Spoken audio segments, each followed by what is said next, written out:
Okay. I'll start. Gurave Guru Chandraya Radhikaya Jadale Krishnaya Krishna Bhaktaya Bhaktaya Namo Namaha Jai Shri Guru Ranga.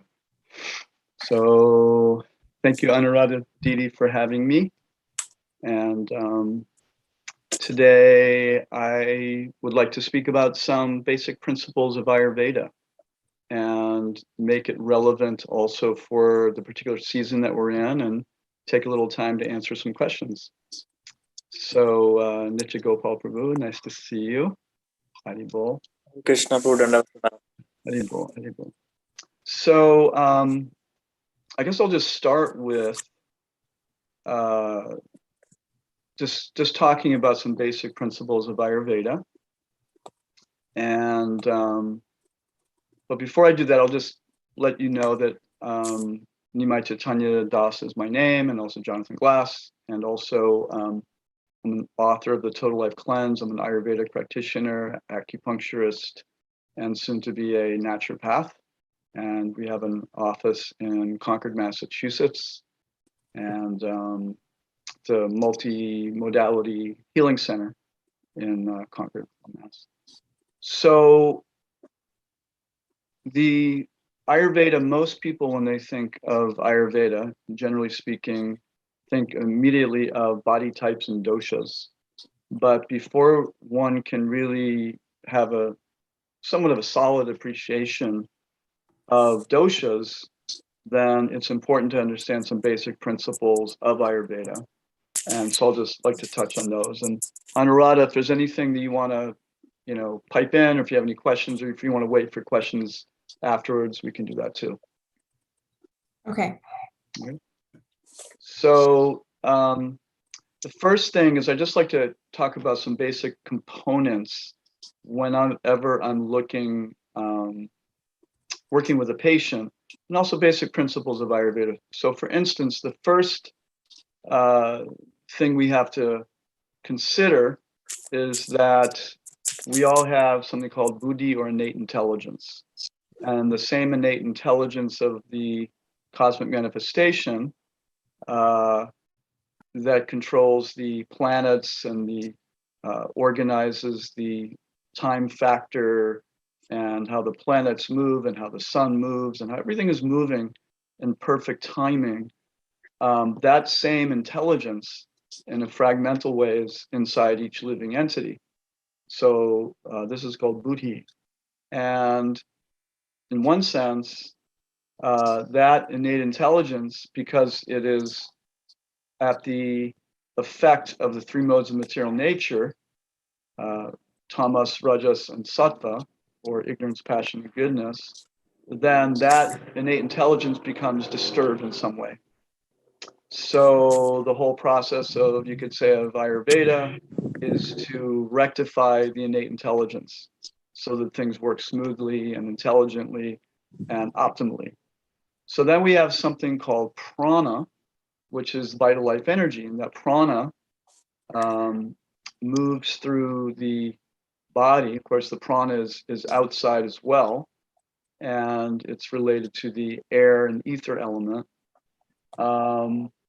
But it also is inside the body.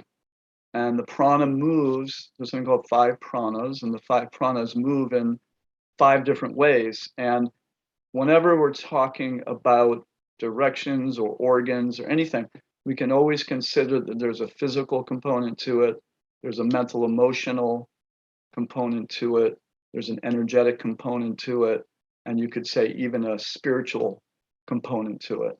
So the 5 pranas, we have the downward moving prana, which actually helps with elimination, and letting go, bowels, urine, any kind of downward movement. But we can also think of it in terms of psychologically, emotionally, of the capacity that we have to let go.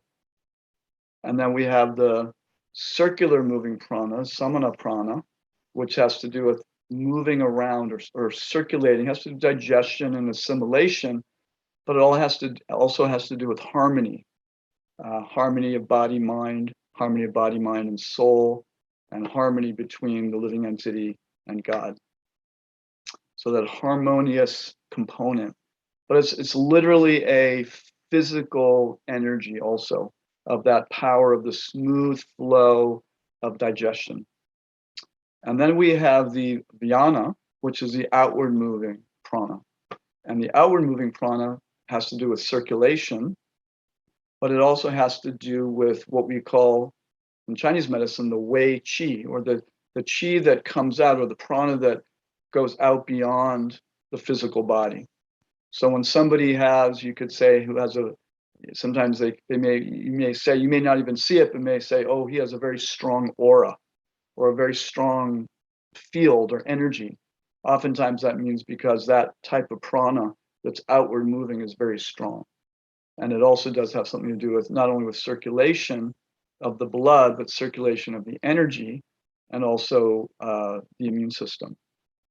And then we have the upward moving prana, the Udana Prana. So the Udana Prana has to do with upward movement. So that literally means structure, how the structure of the physical body. So if someone's upward moving prana is very weak, then they may hunch over a lot, or they may put their head down a lot.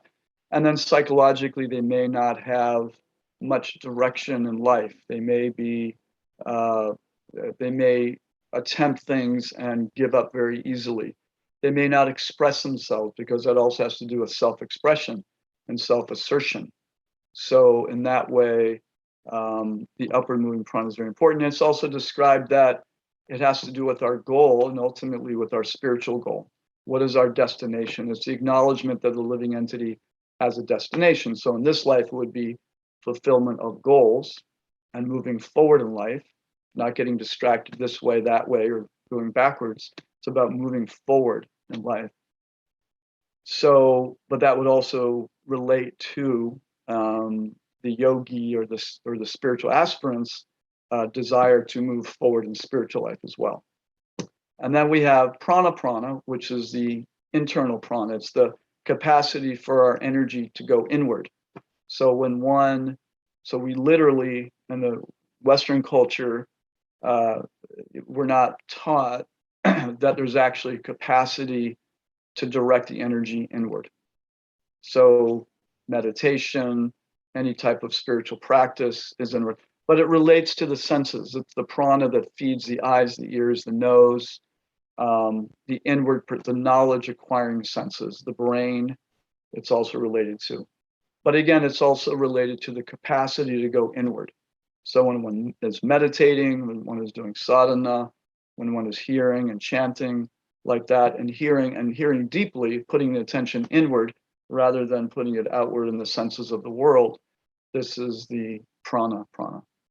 So these are the 5 pranas. So when any of those pranas become disturbed, then that's the beginning of dis-ease.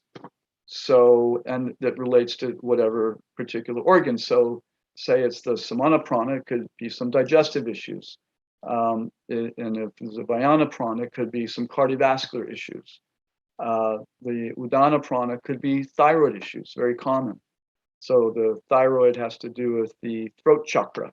And so in many cases, people who have a weak prana in that department may suffer in some ways in terms of thyroid issues, but they may also suffer in terms of capacity to express themselves and communicate. So they're all very connected. So we're going to talk in a little bit about what particularly blocks these 5 pranas. And then the other important aspect of Ayurveda would be the understanding of Agni. Agni generally refers to digestion, the power of digestion, but we can also understand that each and every cell has its own Agni. Every cell of the body is a little furnace that creates energy. It takes in nutrients, transforms it, and creates energy. Every cell is electrical. Every cell is filled with prana, you could say, or chi. So, but physically, or more, more in a basic way, when we eat, we have to take whatever that is and transform it from, say, a piece of broccoli into the 7 tissues, which is the lymph and the blood and the muscle and the fat, the bone. and the bone marrow and reproductive tissue, like that, in that order. So when we have to transform that, so that's Agni. The Agni begins in the mouth when we chew, and then the enzymes in the mouth, so many things are happening just with the mixing saliva with our food. It comes into our stomach, it gets churned in the stomach, and then it goes into the small intestine, and it gets broken down. More and more enzymes are digesting and breaking down into smaller parts and transforming that food. Then in the small intestine, it comes through the portal vein, enters into the artery that goes into the liver, and gets transformed even more. So that power of transforming a piece of broccoli into, a lymph and blood and muscle and fat and bone marrow and reproductive tissue has to do with our Agni, that fire of transformation. And then there's also what we tend to refer to as the Agni of the mind, or the Tejas, which is the power to transform, transformed through the senses for understanding, but also with knowledge of life. So we have an experience and we transform it into an understanding. We get something out of that experience. We learn something from that experience. This is also a form of Agni, the power of transformation. So we have Buddhi, we have Prana, we have Agni, and then we also have Ojas. Ojas is the essence of the tissues. It's the essence of the immune system. It's the energy in us, or the substance in us. It's described as being located in the ovaries or the testes, or actually in the heart. It's like a liquid nectar. It's the part of us that's able to discern what is useful and what isn't, what is of us and what isn't. So it's very, very connected to the immune system. So when one's Ojas is very strong, then that person will tend to have a very strong immune system. When that Ojas is weak, due to various, either by birth, by constitution, or by lifestyle, it's possible to really disturb Ojas by overindulging in various unhealthy practices, whether that's food or drink or drugs or lack of sleep or over promiscuity, of losing vital energy. That can actually deplete the Ojas quite significantly as well. And then the other couple of topics that I just wanted to touch on would be toxin, or Amma.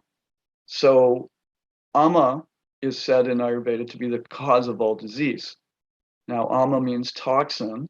So toxin can be externally generated, where, especially in this age, in Kali Yuga, we're exposed to a tremendous amount of different toxins, whether that's, in form of pesticides or herbicides, or heavy metals like mercury,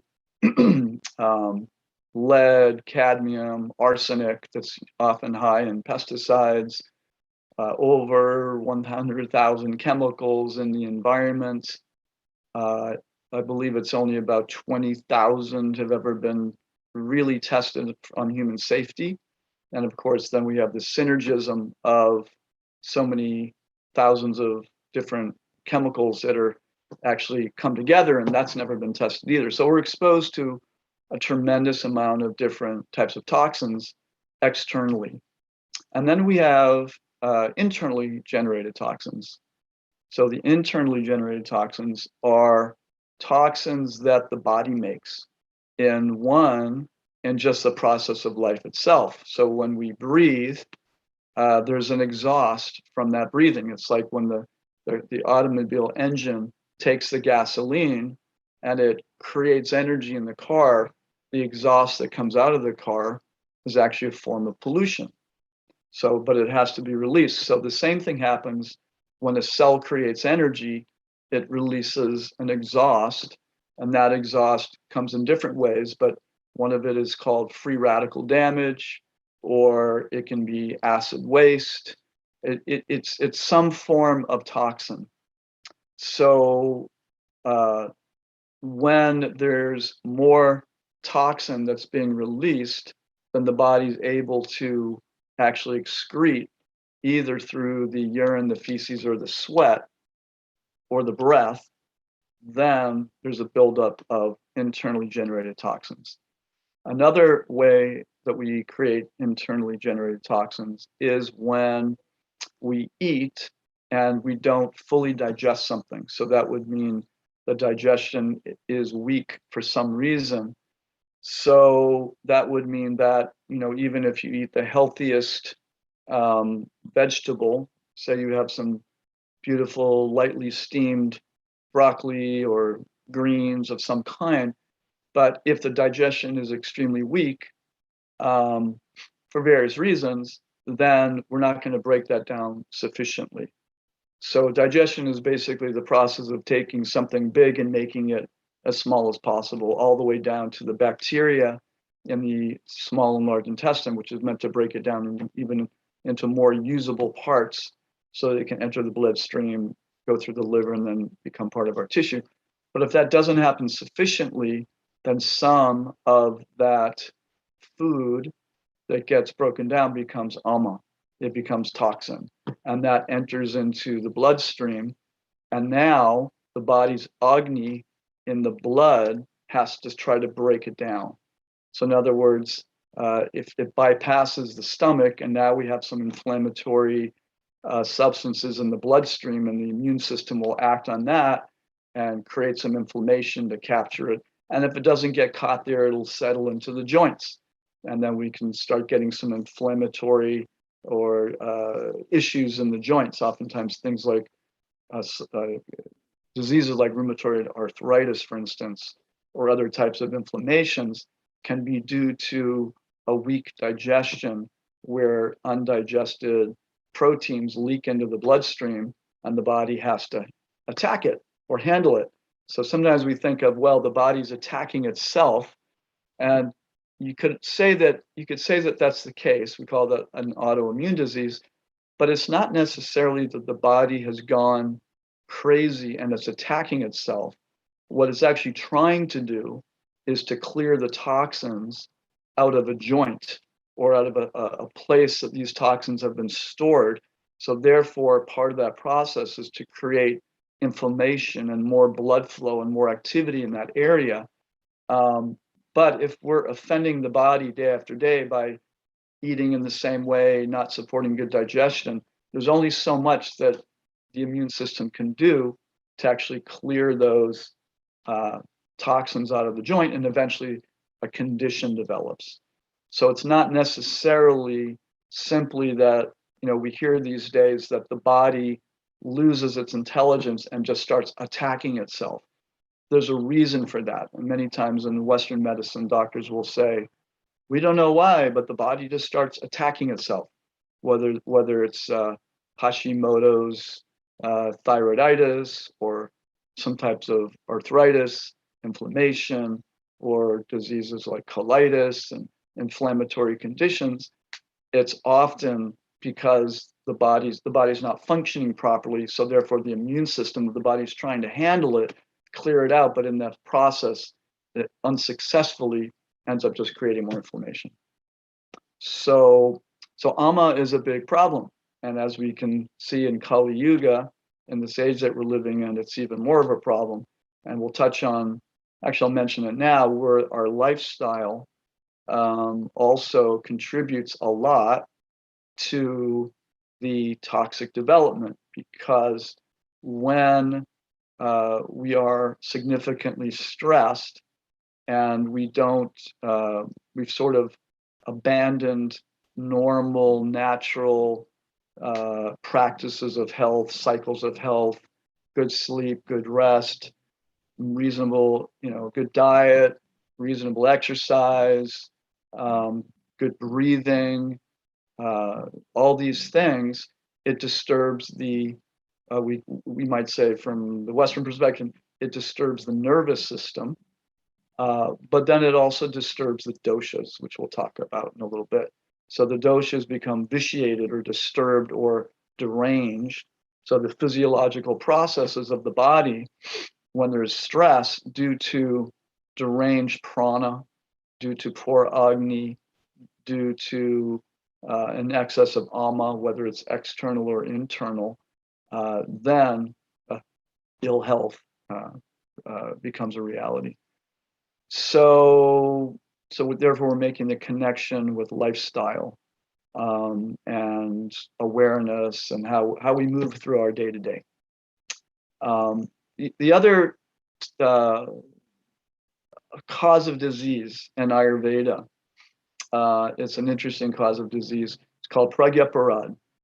And pragyaparad means basically ignoring our own knowledge, experience, common sense, and even intuition.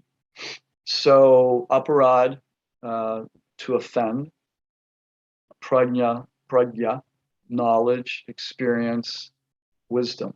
So when we offend our own experience and the knowledge that we've acquired, then disease pursues. And this is actually considered the original cause of disease in Ayurveda. So it can be a very simple thing.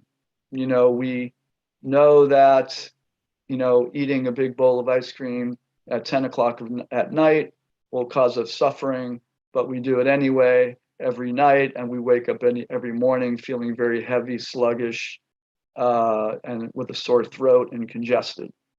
But yet either we are in denial that happens, or we just, we just honestly don't know. And maybe we really don't know that that's actually a cause. I remember when I was living in Mumbai, at the Juhu temple, I worked at the restaurant. And one of the things I did, I would serve out hot kheer. I would walk around the restaurant. It was a fancy restaurant, serving everyone out. And at the end of the night, we would all drink. And I had just joined. And I was told that milk was really good for the higher consciousness and the understanding the higher principles of life. And I thought, well, kheer is just a kind of milk. And yeah, it's sweet. So I would have a glass of kheer like this big at around 10:30 at night every night. And it took me a while to understand why I felt like a lead brick in the morning at 3:30 in the morning when I was supposed to get up. And finally somebody told me, oh no, you should be having just a little hot milk and not even that late at night. So that kind of changed my life when I figured that one out. So pragyaparad, really, really important. I mean, one example I give is it can be an innocent thing too. So, children tend to, young people, they tend to have a pretty good sense of when they're finished their eating. They don't tend to overeat. But say they had a parent who is forcing them to finish their food, guilting them, shaming them, maybe punishing them, that if you don't eat, then you won't get this toy, or you won't be able to do this or that, or maybe even worse than that. There's, back in the old day, I had friends whose parents would, bring out the belt. If you don't finish your meal, then you're in trouble, kind of thing. So what can happen is that puts a kid into a very precarious situation, because their body, their innate intelligence, is telling them, I'm not hungry, I'm satisfied, I don't need to eat anymore. But an authority is telling them, no, you need to finish. So they have to make a decision. Do I, get a stomach ache and eat too much and appease my parent, or do I get in trouble? But do I not get a stomach ache, but get in trouble by my parent? And many kids that, when they're very young, will choose to not get in trouble by their parents. And therefore, they have to start denying the sensation of being satisfied. And that can completely derange it, where you could say that theoretically later in life, they're out of touch with when they're satisfied or not. So in other words, they may have a tendency to overeat because at some point that internal knowing and awareness of when to stop eating was completely obliterated, and they no longer have that ability to even turn it off. So they end up eating until they're so full that they have to stop at some point. It becomes so obvious. That's just one example. So that's a sort of an unconscious pragyaparad situation where it was, in one sense, not the cause of the person. And a lot of these things you could even argue aren't the cause, in the sense that some of them are habits and impressions and things that we're dealing with from previous lifetimes that we've come in with, certain proclivities and desires and things like that that are sort of coming in from a previous life. But having said that, if we know that, if we know the importance of tuning in and acknowledging, having knowledge for one thing about what's health, and that's one of the things that Ayurveda offers us, gives us some valuable knowledge how to function in this world, having a temporary body in this material world, while acknowledging that we're a spiritual being.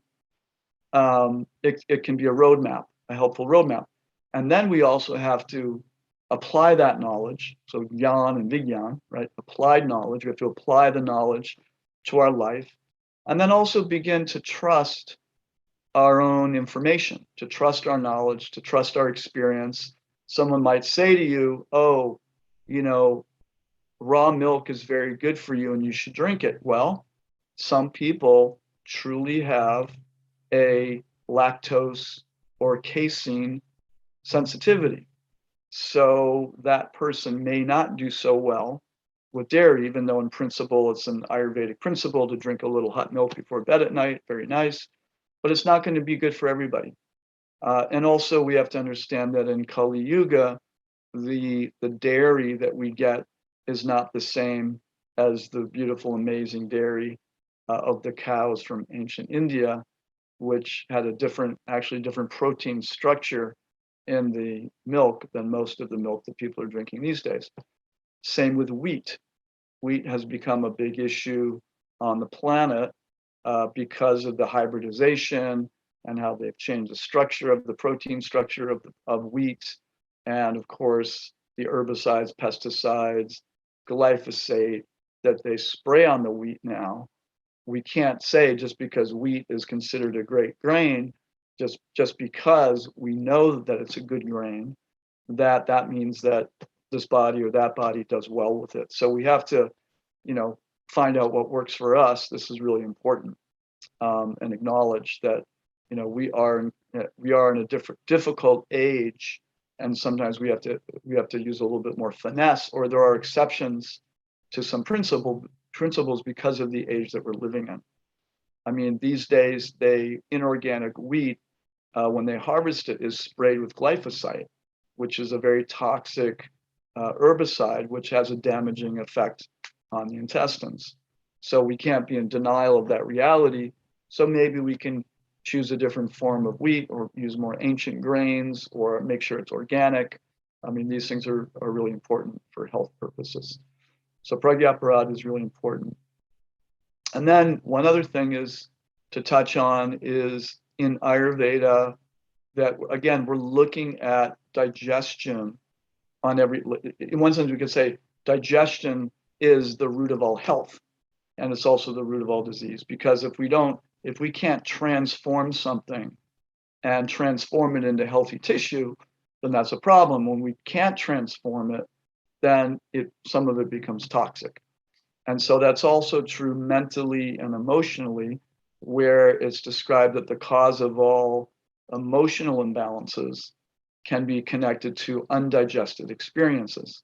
So whatever that is, it could be a small trauma, or it could be a very serious trauma of a child, for instance, that there's some kind of abuse, or there's some kind of challenge in their life, or say they lost a brother or a sister, or some very challenging situation. Kids don't necessarily, they kind of just move through things. But on the other hand, what we find is that on some level, it's taken on into the subtle body, and the subtle body carries it, and then there could be some suffering later. So I know someone who, lost her father, her sister, and then later her brother, and kind of went through it. Didn't even know that she was struggling as a little kid. She knew things were tough, but later in life, she then had to start dealing with some of that and confronting some of those emotions that she wasn't able to confront as a little kid. And so when we say confront, we can also use the word digest. So the capacity to look at something, to take it in, to maybe process it mentally and emotionally and let it go. And that's very similar to when we're eating food. We take it in, break it down, digest it, take in that part of it that's nutrition, and then let go of what's not usable by the body. So it's very similar that way. So those are some basic Ayurvedic principles that I wanted to cover. And I just thought now maybe we could take a minute. Does anybody have any questions or at this point? No? Yeah, Hare Krishna, Prabhu. Mm. Yeah, so as you talk about the intelligence in the universe and intelligence of the body to heal itself, so we see that different times our healing capacities are different. So is it because of we have some karmic intelligence in the body itself which helps us healing sometime, and because of bad karma which inhibits or which obstruct the natural healing of a body? That is my first query in this regard. Okay, so in one sense, how much does karma impact our healing capacity? Yes. Yeah, I mean, it definitely impacts our healing capacity to some degree, to significantly degree. But, again, as, Prabhupada would give the analogy, if the house is burning, that may be the karma, you don't wait around and say, well, why is it burning? You leave the house. So we may have the karma to have some challenges, but there's also remedies that are appropriate for the challenge. So there's we may have some karmic diseases or illnesses. And you could even say that you could correlate that with even genetics or a dosha. Somebody may be very vata deranged and therefore have a tendency toward anxiety, neurosis, neurological problems, things like that. So you could say that's karma. And yeah, you could fairly say it is karma. It's a lot of things, but one of those things is karma.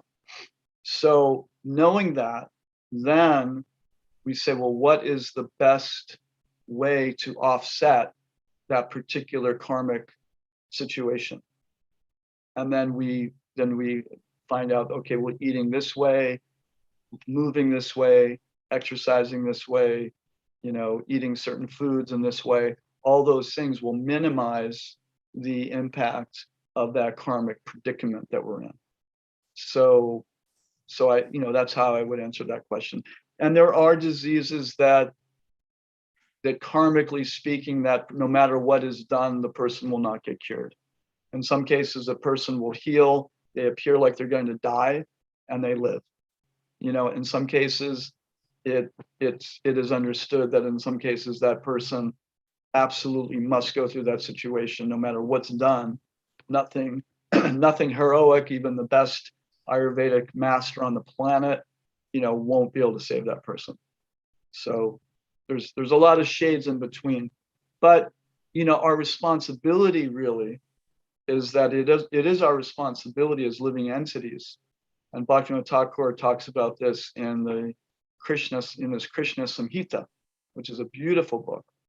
And he describes that the living entity is responsible for maintaining and the duration of his life to the greatest extent possible.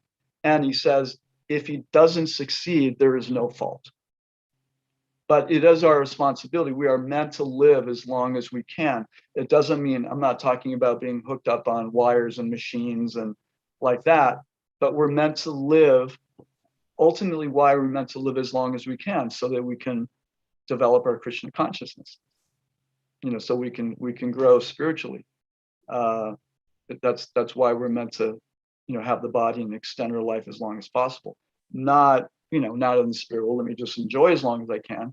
It's, the human body is a gift, and we're meant to take care of it as well as a very, a beautiful gift. We've been given a beautiful gift. We're meant to take care of it to the best of our capacity. So I hope that answers that. Yeah. So can I just paraphrase it like this, that tapasya is a principle which you bring into the picture to kind of counteract or create new karma and to interact with your old karma to make a new situation. Okay, so say that one more time. So I mean to say that, you're basically trying to explain that it is a tapasya principle which you have to do, which you have to take care of your body, which kind of interact with your past karma, which helps you creating new situation. Yeah, it helps create a new situation. And yes, it's not that we really want to create new karma. And this is where we're talking about different realms. Like, so from the bhakti perspective, we're not really wanting to create new karma. Everything we do is meant to, if we're doing something for our health, it's for Krishna, so we can serve better, right? But ordinarily, you could say we are creating new karma, and it's based, there's different remedies that are more based on tamagun, rajagun, sattvagun. So, an unnecessary surgery, when one could have treated the same thing with an herb or a dietary change, is a much more of a karmic situation, or creating more, I would say, complex karma by doing a surgery than would be, okay, if I just made some dietary changes, rather than eating pizza at night, every night, and, pizza and beer at night, and now I have blood vessels that are thick and coated internally, and my heart's not getting enough blood. Okay, I can get some stents. Maybe I can even get a new heart. But wouldn't it be better to clean up the diet completely, go completely vegetarian, eat super clean, start doing some meditation and maybe some chanting, and start, changing their consciousness about how they approach life? So you could go the route of just, clearing out those blood vessels and, taking drugs, heavy duty drugs, or it might take a little bit longer, but ultimately the results could be far better if you make some dietary changes, take some wonderful herbs and nutrients that help with gradually clearing the blood vessels. So there's different ways of doing something. One is a much more karmic reaction and complex, and one is much more natural. Krishna says, medicines, I am the herbs, right? So if we do what human beings are ordained to do or meant to do, then we follow more in the laws of nature, and the results will be more auspicious. So my another doubt is about pranic body, what you mentioned, that we have 5 different kind of pranas flowing in us. So this pranic body is something different from the subtle body, and it's very connected to the subtle body. Yeah, it's connected. It's how it's connected. It's prana is the interface between the physical and the subtle. So it's like a pivot point. If you have a seesaw, we have the physical body here and we have the subtle body here, and prana is that pivot point. So the prana, how our prana is functioning, will impact the physical body and also impact the subtle body. Okay. Like that. So do we have different kind of processes to bring different kinds of prana into the, like you mentioned, 5 kind of pranas which flows in us, 5 kind of vayus which flows in us. So are there a specific method to, if we understand that this is this particular kind of vayu which is disturbance, which is creating a kind of disturbance, so do we have different process for settling in different kind of vayus in us? Yeah, there's exercises and meditations that you can do to balance all the 5 pranas. And maybe I'll do a little workshop on that sometime. It's in my book also, the 5 pranas. So as you mentioned, another point about this different Agni, and you mentioned that it has a corresponding element to the body, which makes us digest better. And it also has a corresponding influence on the mind. So do we have similar, like we have water, we have earth, different component of earth, water and fire. So does it have different effect on the body and mind of all the Panchabhutas what we have? So do the Panchabhutas impact the mind? Is that what you're saying? Yes. Absolutely. Yeah. Yep. Because the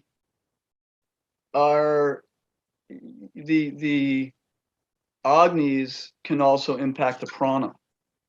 Because if the body's not metabolizing well, and remember, prana is related to Vata. Agni is related to Pitta, and Ojas is related to Kapha. So when the Agni is deranged, it will derange Pitta. When the prana is deranged, it'll impact Vata, or it'll increase Vata. And when Ojas is disturbed, then it'll increase Kapha. So they all work together. They all work together. So if there's toxins that are being accumulating due to poor Agni, that will disturb the pranic flows of the body. It'll literally act like a block on how the prana flows throughout the body. And of course, because prana impacts the body and mind, Agni impacts the body and mind, Ojas also. I mean, one of the remedies, one of the ways to increase Ojas is being generous or being kind. I mean, it's actually said that it actually enhances our immune system. It increases Ojas. So all these they're all connected. There's always a connection between the body, the mind, the emotions, and you could say the spiritual energy.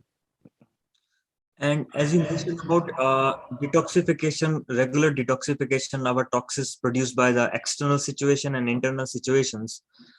And sometimes our body is not able to excrete those toxins by itself. So can we incorporate some regular detoxification processes which does not create another negative loop? At the same time, it helps us body to detoxify the whatever toxins we accumulate over a period of time. So in Ayurveda, there's things that we can do on a daily basis. And this is, eating cleanly according to our body type and dosha and age and season and all those things. That it's all about taking burden off the body. And there's herbs, that support digestion, classic, wonderful herb, Triphala, beautiful herb for 8. It's a tridoshic. It's very good for most people, very good for the intestines, very good for the blood, good for Agni, good for prana, Agni, and Ojas. And seasonally, we're meant to do a cleanse twice a year.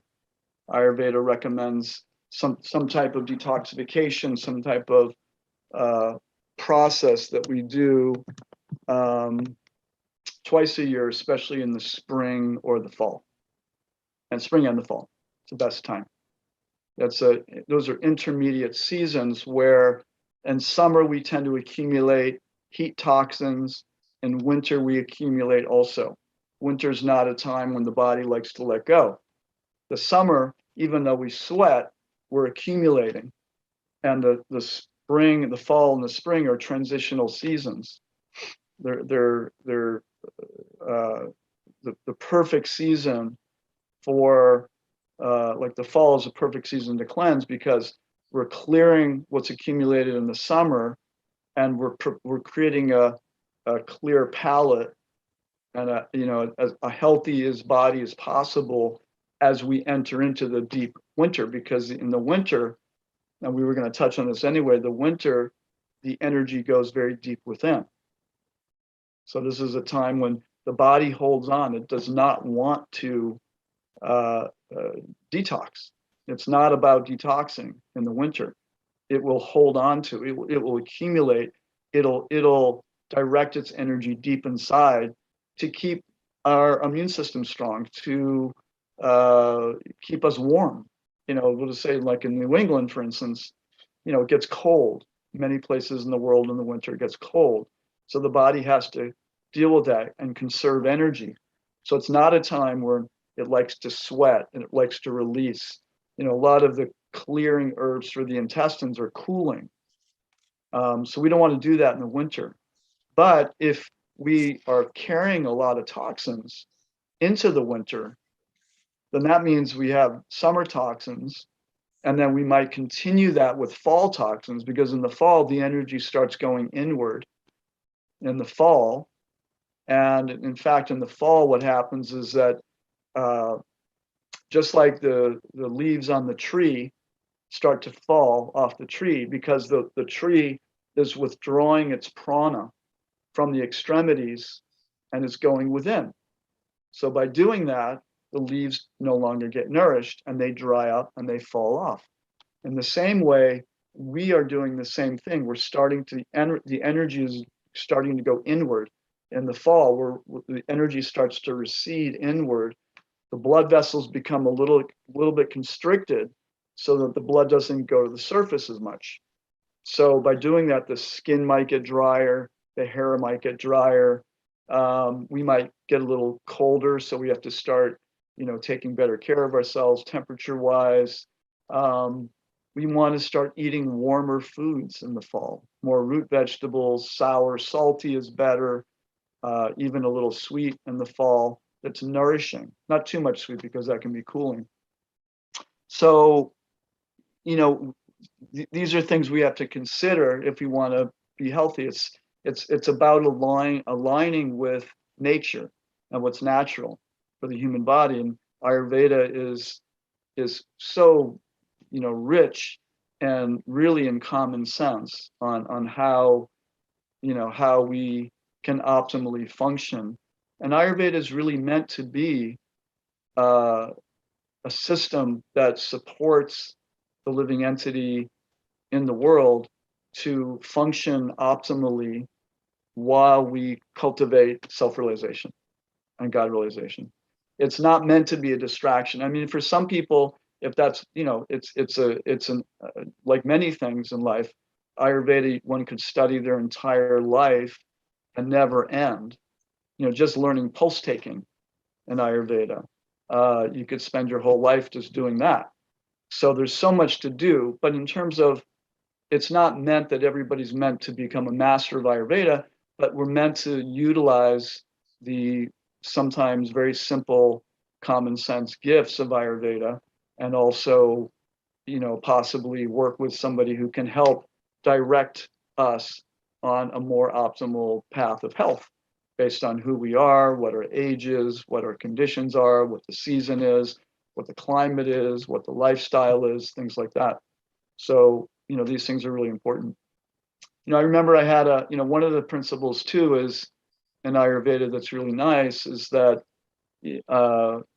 it's not about inherently trying to change your nature, your inherent nature.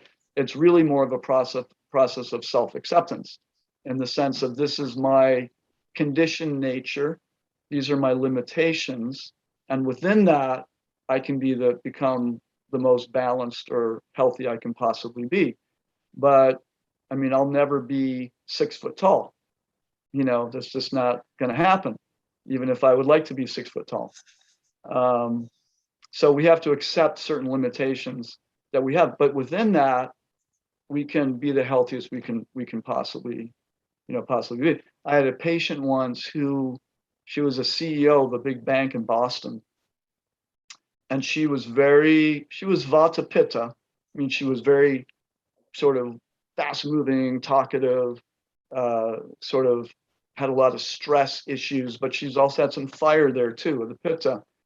And she liked to meditate, and she kept saying, I could go for a walk every day, and there's a place in the park I could sit and meditate, and I'm going to do it. And every single day, Every time I'd see her, I'd say once a week, did you meditate this week? No, I didn't. I couldn't get out of the office. Every time I'm there, there's too much to do. There's people, and I say I'm going to do it, and I never do it. So she was, working 5 days a week, lots of hours, and she was getting really, really stressed out. And one day I said, I realized that she can't help herself. She can't do it. But I did know that on the weekends, she was able to really chill out. But it was never enough time for her. She would always, Sunday would come around and, Monday, and she's at work again. I said, you're the CEO of this bank. Isn't it possible that you could actually work maybe 1 day a week really late and then take 3 days off rather than, work 5 days? And she was like, that's a great idea. So she ended up working, I think, 1 day a week till like 8 or 9 o'clock at night. And then the next day she would take off. So she'd have 3 days off in a row. And for her, it changed her whole life, because those 3 days she just chilled out. She meditated, she went for walks, she went for bike rides, she took it easy, and her whole life changed. And that was that was early on in my practice. And it was like, okay, rather than trying to change her and make her be this calm person, during the day, it wasn't going to happen. It just wasn't happening. It was too Vata. Her lifestyle at the office, it was no way. There was too much going on, and she'd get too excited and she couldn't turn it off. She just couldn't do it. So by changing her schedule, now she has 3 days off, and she became much more relaxed. And 4 days of intense work, it didn't bother her. She liked it.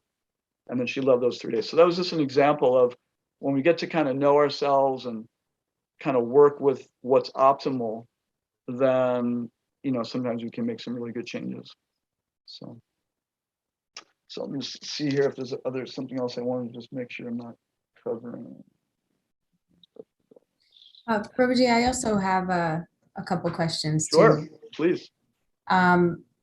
So I actually really liked what you said in relation to, creating, kind of knowing what is best for you and what works best for you, because we can't do this type of cookie cutter, prescription for everyone. So I had a question actually in relation, slightly on topic, slightly off topic, but in relation to procrastination. So just in what you described about this CEO of a bank, it seemed as if she just was not able to find the time to dedicate to the things that she wanted to do. Mm-hmm. So I was curious if procrastination is sort of an off balance of the doshas, and if so, is it with specific doshas? And is it something that can be adjusted? Is it something that can be redefined or mitigated? Mm-hmm. Yeah, procrastination is an interesting one, and I've dealt with it myself at times. So I know what you're talking about. So I would argue that procrastination, classically, it would be more of a kapha thing, classically, because being stubborn, typically the kapha energy. And when we say kapha, I mean we all have the 3 doshas in us. So it doesn't mean we have to be, quote, kapha dominant, or that doesn't mean that it has to be our dosha, but it can be a derangement. Derangement is different than the dosha. So, or it can be a quality where we may have just enough kapha in us that it's causing an imbalance. But anyway, because the quality of kapha tends to be solid, it tends to be stubborn, it tends to not like change. It doesn't like new activity. It's not the part of us that likes to live on the edge, and create something new. Once we get going, that earth energy is wonderful, because once it gets going, then it can really make it happen. Like once the energy gets rolling, then we need that structure.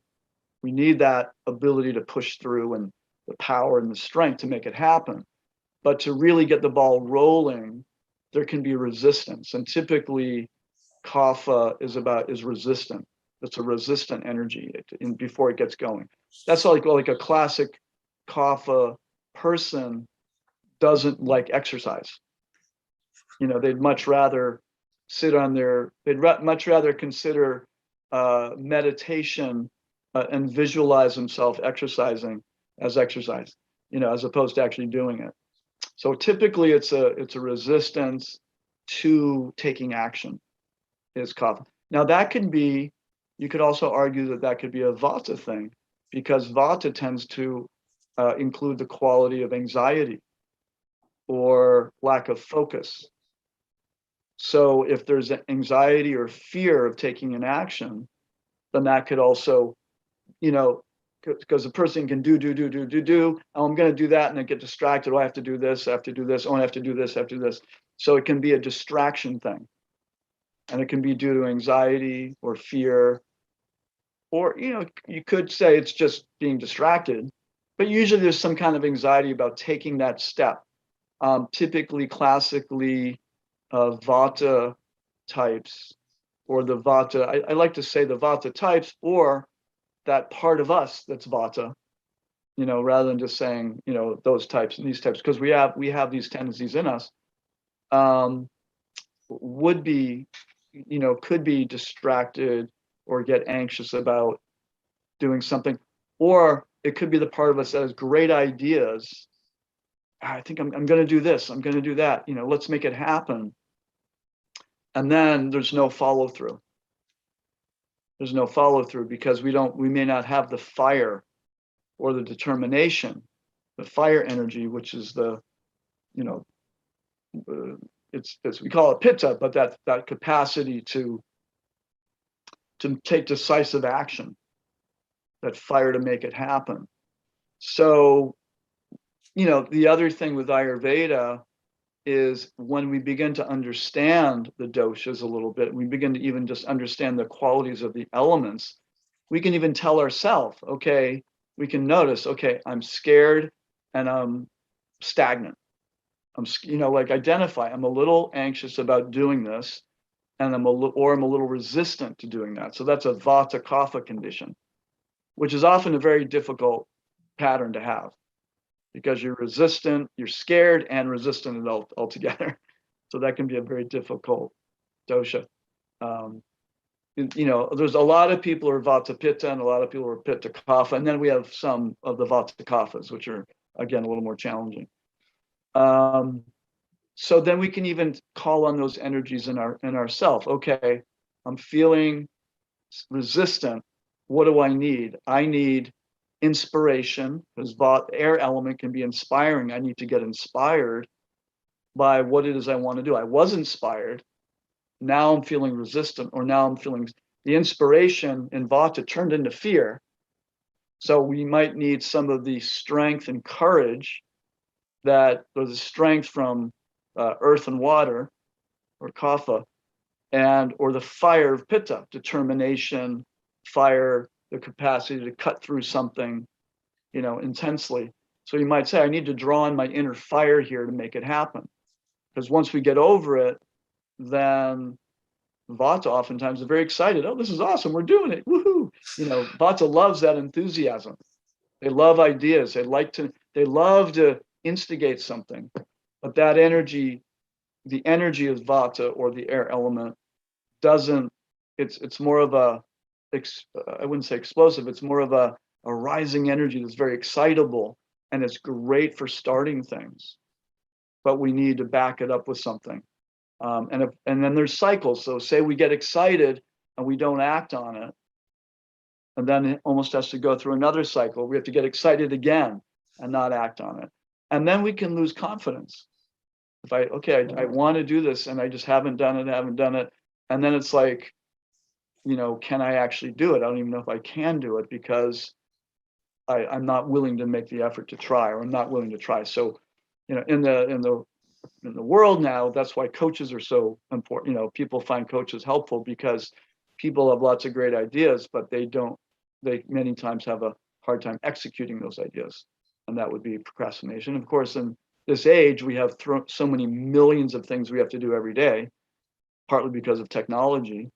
We could all the different, the WhatsApp and the Signal and the Telegram and the Facebook and the Instagram and the, then we have the email, and then we have our regular life, and we have our work, and we have to communicate with friends and, work people and associates and devotees and non-devotees. And, it's like, it's so multifaceted that it can be very distracting. So in one sense, having somebody to help us stay on track can be very helpful. Does that answer your question? Yeah, absolutely. Thank you so much for that. And also, again, a related question, but slightly maybe off topic. Would you say that unchecked anger is considered like a toxin? Like, we have, Vacho Vegam, Manasa Krodha Vegam. So that's, Krodh is one of those things that we need to keep in mind, and in relation to like unfulfilled expectations or desires, and which can then lead to, from ultimately from lust, and then which then leads to anger, or even, Srila Bhaktivinoda Thakur mentions how envy is actually the root cause of lust and even anger. So would you say that Amma or the toxins in the body, are they further perpetuated by anger, or is anger itself, unchecked anger itself, a toxin in and of itself? It's a great question. I mean, absolutely, anger is a toxin, but I think you're touching on a really important point, and tell me if I'm wrong, that you're bringing in the point of suppressed anger. Like what is one meant to do with that energy? Is that part of your question too? Yeah. Suppressed anger. Yeah. Like unchecked. Right. Unchecked anger, suppressed anger. Is it a toxin? It's absolutely a toxin. And yet how to deal with it. So I'm going to bring in one of the definitions of anger. The emotion anger has to do with assertion of the self. So there's healthy assertion of the self, and there's unhealthy assertion of the self. So I'll start out really simple. So, if we're walking down the street on Radha and you step on my foot, and I say, "Oh, I'm very sorry for getting in your way." That's like a lack of assertion. Okay. But if I step on your foot and I say, "Get the heck out of my way. What are you doing? I'm walking here. You got in my way." But I'm just walking, I just step on your foot. That's an excess assertion of the self. That kind of means that I deserve to exist more than you. And then when you stepped on my foot and I apologized, you could say, my mindset is, you deserve to exist more than I do. So this is where I know Bhaktivinoda Thakur has also said that the original offense is lack of respect. I mean, he says different things, but it's lack of respect for all living entities. So respect doesn't mean that I put all living entities, and some above me. It means that respect means I acknowledge that I'm a creation of God and you're a creation of God. We're all souls, part and parcel of God. So on that level, we're all equal. This is where, we're one and different. Like we're all one in that way. We're all soul, we're all spiritual particles of Krishna.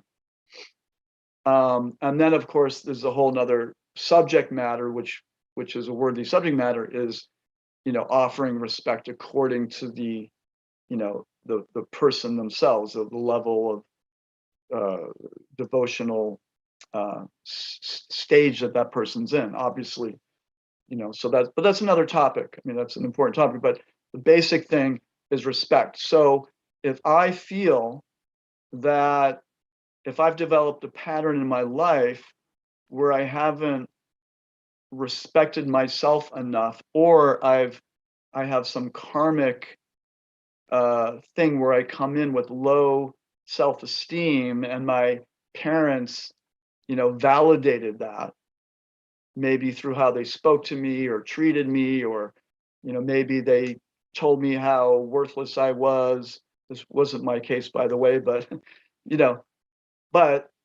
we can all pick up stuff along the way, right? So if we then we come in karmically with something, and then we lack personal value, and then which when they then may cause us to act and behave according to the different modes of nature, because when we're feeling very bad about ourselves, we might participate in tamaguna activities, or maybe if we're lucky, rajaguna activities, and get ourselves into more bound by the laws of activity and cause and effect. And then we're creating a whole reality for ourselves, which makes it complex. But ultimately, the original problem was because I didn't respect myself. And by me not knowing how to respect myself, I didn't know how to respect other people either.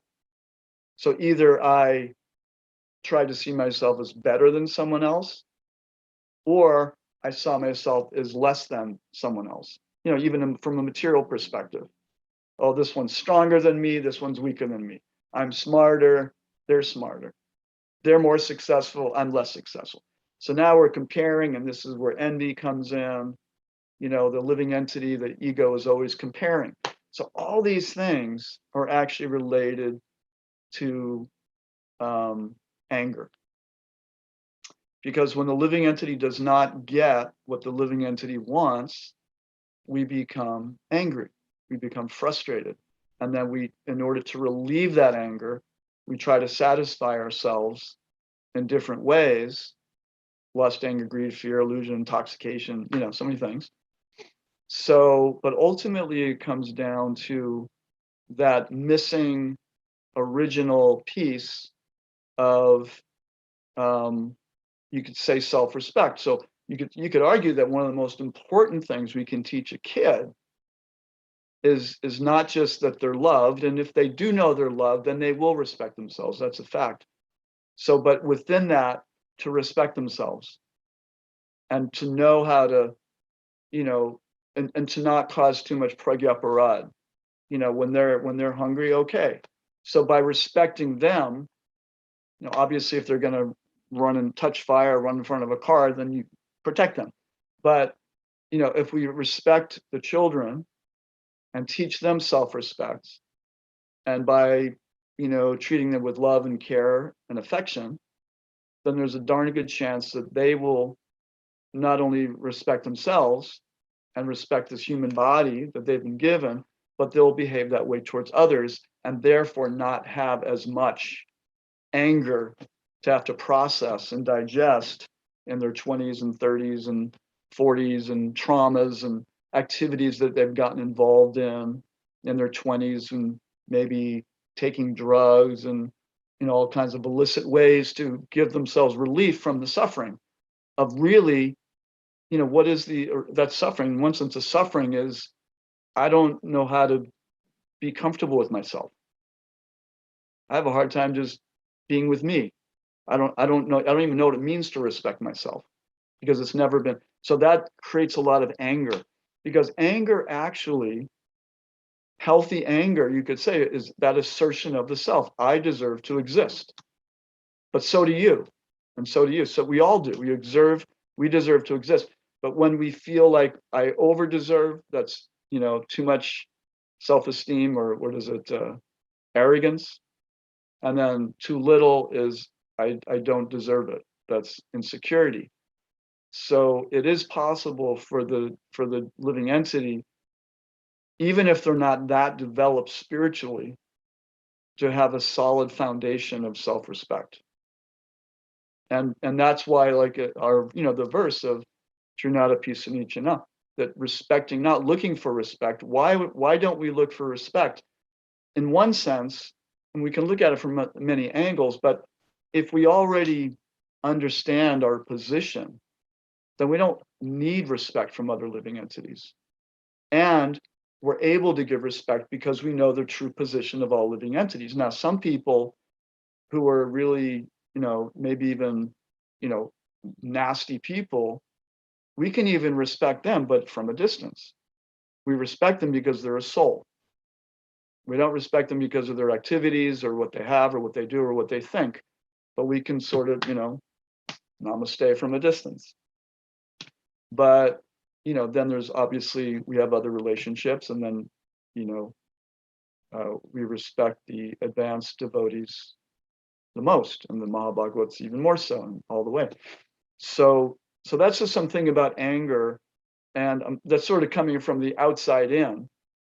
So then how do we deal with anger that we're experiencing now in our life? And this could be where the Ayurvedic principle of undigested experiences. So if we're feeling angry, it may be that a root of that is that there's something we haven't faced, or something that we need to even digest or process. Sometimes it means, it could just be coming to a realization on your own. It could be talking to a friend who's able to create space and to actually, so that it can be digested. A lot of times we just need to talk through something. And then, yes, there's also, a whole nother realm where, if there's a lot of emotional trauma and repression of emotions due to, a lot of complex situations, the subtle body, or the physical body, actually holds a lot of emotion. And so this is where, sometimes even doing acupuncture on somebody, or body work, or energy work, or, something like that, where they can have a burst of emotion, because it's like the body is just releasing stored energy, and it can be a very healthy thing. It helps the body, the mind, process, digest, and release, and come to a more, calm, healthy place. So this is where I think it becomes a little tricky for some people on the spiritual path, because we've all heard, maybe we haven't all heard, but a well-known topic these days is called spiritual bypass, where we have lots of feelings that we're struggling with, and they keep coming up, and we think, okay, if I just chant hard enough, or if I pray hard enough, then all those feelings will go away. And we could say, yes, that's true. But on the other hand, it may be that there's really something we need to digest. It's right in front of our face. And because we're scared, we don't want to. So then we actually are using the chanting, even consciously. I mean, I've heard people say, I have difficult emotions, that's why I chant. Ultimately, we know that's not why we're meant to chant. That's using the holy name for something, which is okay depending on where someone's at. But ultimately, we understand the name is Krishna, and that we're cultivating the love of God. So, spiritual bypass, it can be a distraction on the spiritual path. But I think a lot of times it's because of fear, and we don't know that sometimes just dealing with something actually is so much more efficient than spending so much time and energy and worry. I mean, even in a personal relationship, I mean, you have an issue with somebody, and in your mind you're thinking, and even in your mind we may be angry, and if they say this, when I talk to them, I'm going to say this back to them, and you have it all worked out. I'm going to let them have it when they say that. And you get together and you have sort of a heart to heart, and you both just are honest, and maybe some of that comes up a little bit, and the air is cleared and the anger is not there. So all that time, it's like that toxic anger in one sense is building up, where in reality, and you're saying, oh, I don't want to talk to that person, and then fear, I'm going to talk tomorrow, and then you call them and say, oh, by the way, I can't talk tomorrow, and then you put it off for another week, another 2 weeks, and then it builds up even more and builds up even more, and all these stories go on in our head, where in reality, if we just have the conversation, boom, 80% of it's over. And whether they're your best friend or not in the future, that's another story. But you digest it, you work through it, and you don't have to carry that toxic anger around. So I think as devotees, it's on us, because repressing it is not healthy, but being belligerent with our anger isn't either. So because we know that anger can be like a time bomb and it can destroy our bhakti, we have to respect anger and use our intelligence on how we maneuver, in this world if we're dealing with anger. And if we're feeling a lot of anger, we have to figure out intelligent ways to deal with it so it doesn't destroy our bhakti and doesn't destroy our life in general. So like to be honest, okay, I have this anger, I got to deal with it. I mean, it's like I have this sugar addiction, I got to deal with it. Or I like eating, I eat more cheese than I should and I get congested. Okay, I got to deal with it. It's not good for me. So the anger is not good for me. So how can I purify it most efficiently? Sometimes, yes, sometimes doing sadhana is all we need. Sometimes it just does. It just happens naturally. But if something's lingering, then to me, that means, look, you just got to deal with it. It could be a simple communication. Or if something really heavy happened as a child, and a lot of people in this material world get abused and some really traumatic things happen.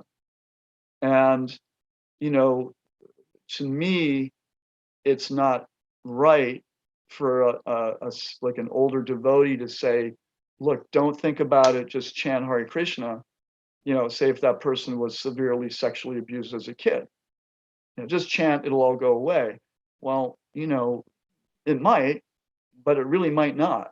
So getting some support and help to digest that and, the memories will never go away, but there's a way in which if it gets digested, you can come back to a place of self-respect and clear away some of the images and clear away some of the self-doubt.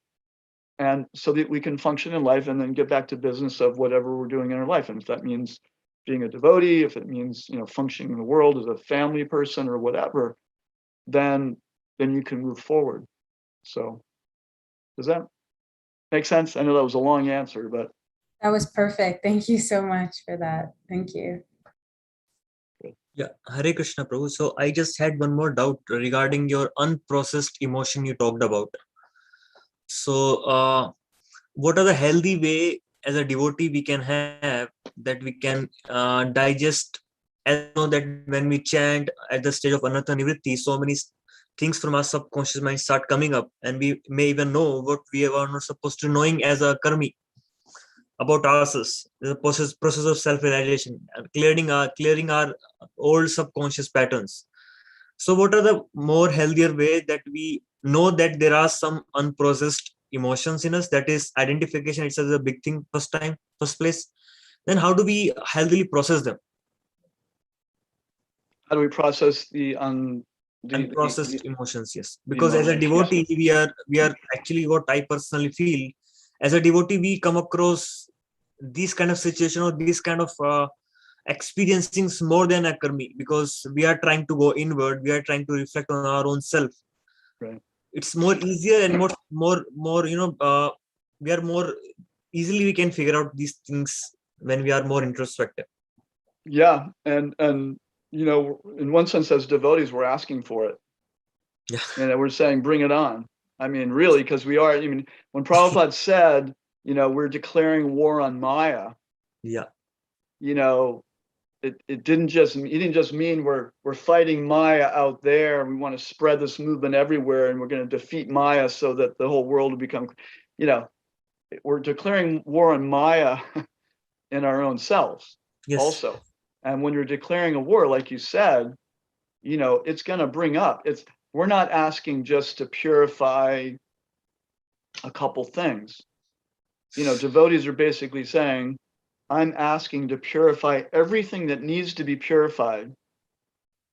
Maybe no more, no less, but everything that needs to be purified so I can, make advancement, continue to make advancement.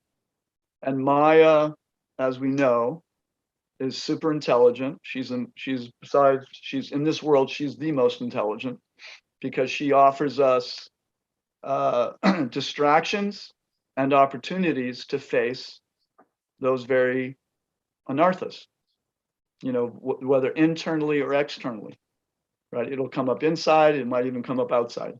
It's perfect. And I think, I don't know, for me anyway, the longer I've been doing this practice, the more I see that it's quite intelligent and there's no mistakes in terms of how things manifest. So we are declaring a war on Maya. So how to deal with that?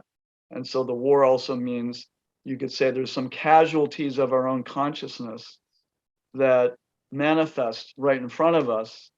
And how do we deal with that? The first thing I'm thinking of is we take shelter of our acharyas.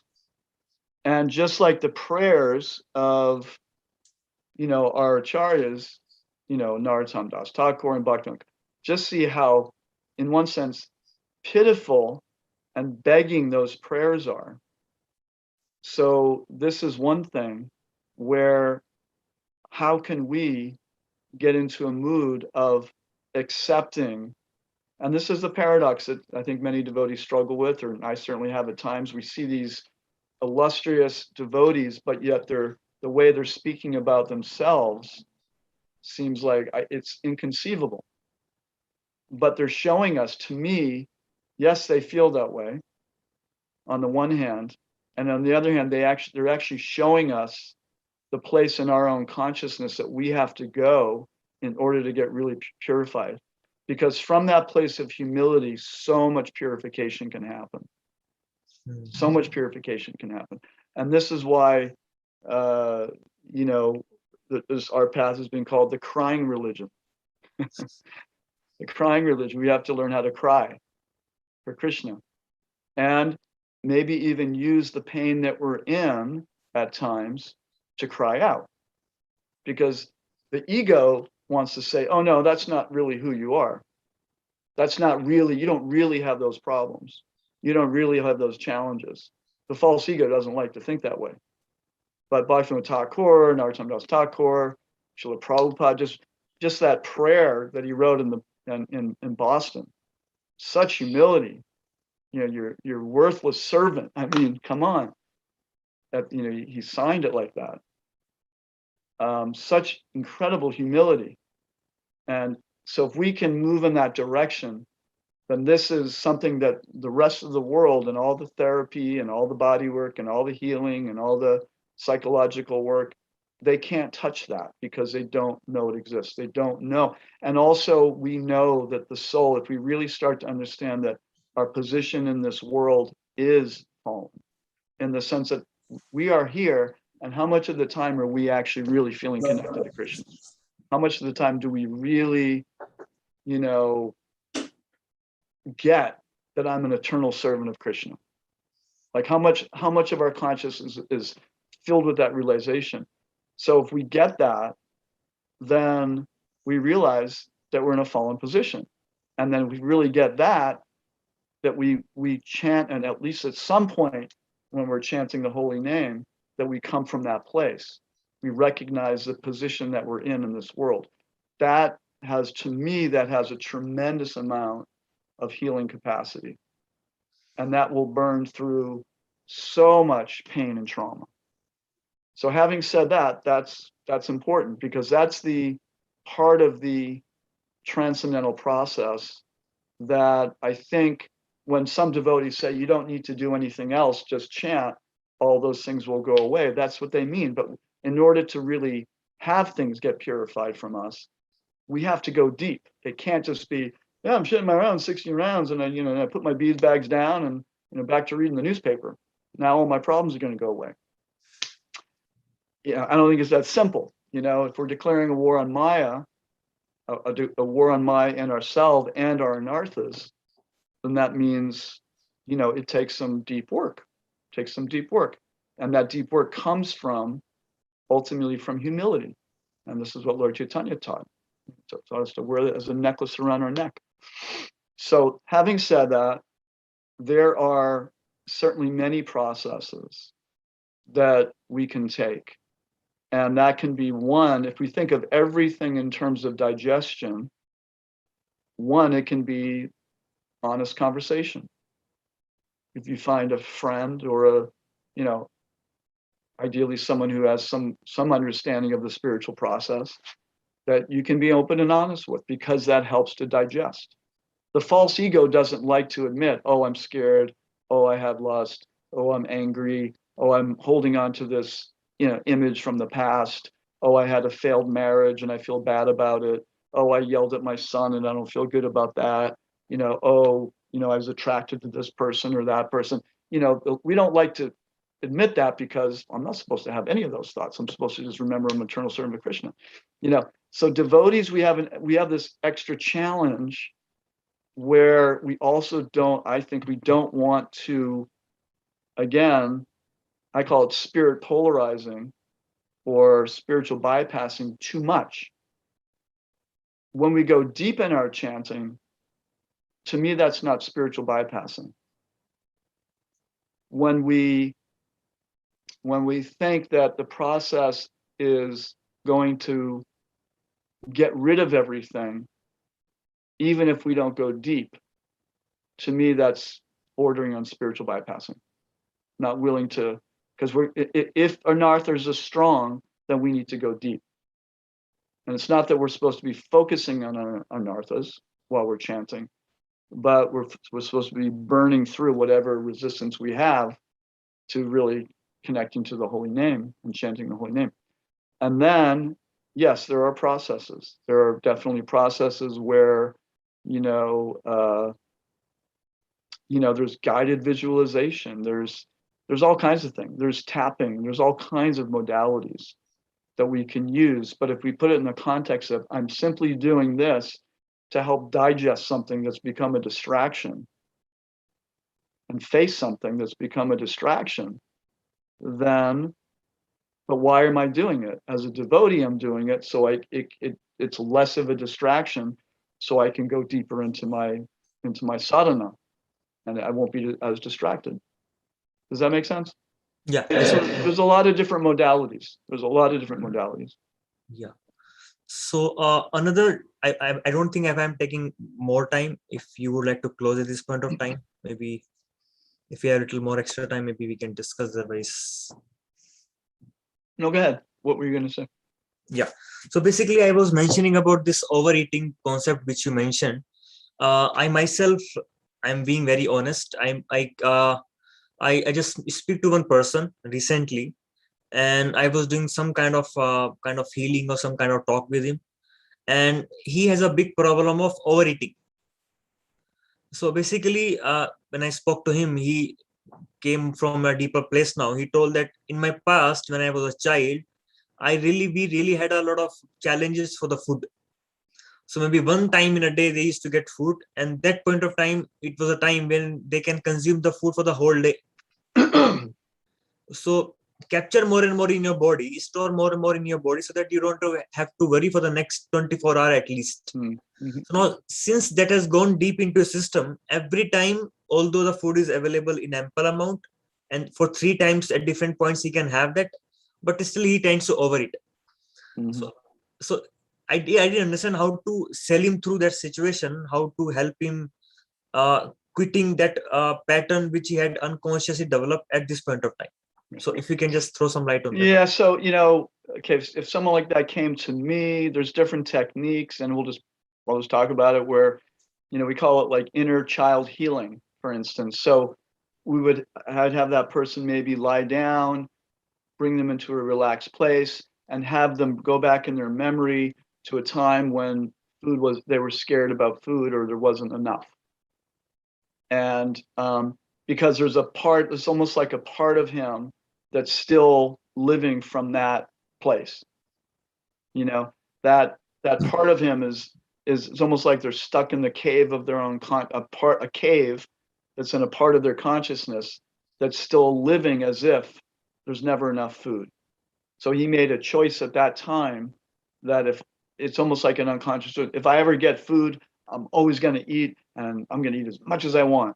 whatever choice. So a lot of times we do make decisions at different times in our life about moving forward, and it's almost like we need an upgrade on the system.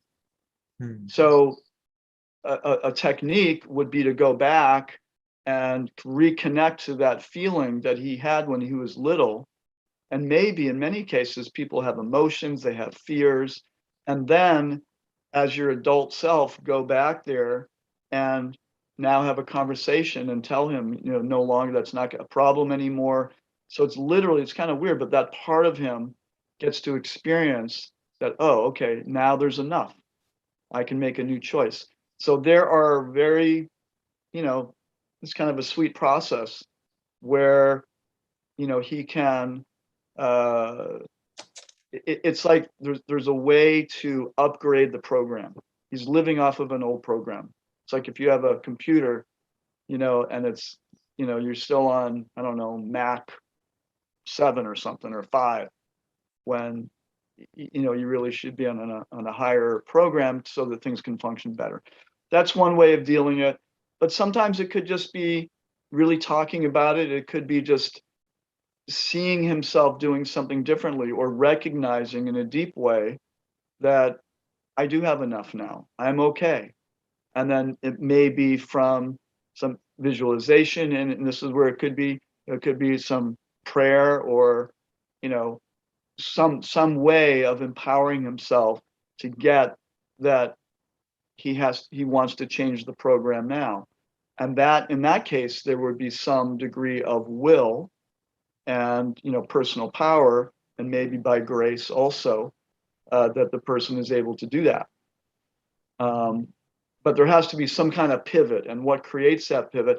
But if we're going from the paradigm of undigested experiences, there's something about, so he's a little kid, he's not getting enough food, he's afraid that his whole family's not going to eat, he's afraid he's not going to eat, and then he just kind of had to live through that as a kid. There may be some benefit of literally going back into those memories, and maybe even having a little cry about it, or really just letting himself express to you what it really felt like. What was it really like to be that little kid, that he wasn't getting enough food? That's kind of, I've never experienced that, but I would imagine, that's a, and it happens a lot in the world, but not as much in the West, but still, that's a challenging situation. So maybe one way or another, helping him digest that experience. And then it's up to him to make some changes. But to just change it, maybe he needs to digest it in one way or another. So maybe just help him get really relaxed and ask him to go back there and really come from that part of him, that little boy that was scared, and let him really articulate and really feel what that was, what it was like. And sometimes that's enough, but there are many techniques that we can use for that.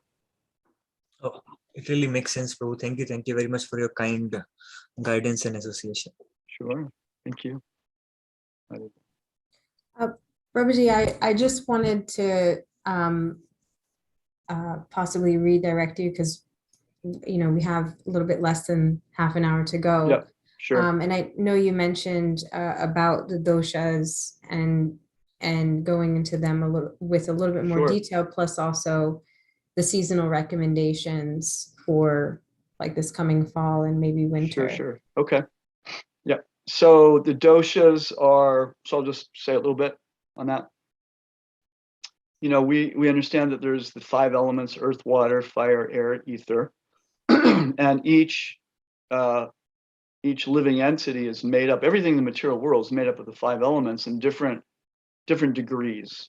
So basically what we come in with is our constitution. So the combination of the 5 elements. So some people are going to have more earth and water in their constitution, which has to do more with structure. Some people are going to have more water and fire, which has to do with the heat and the metabolism of the body.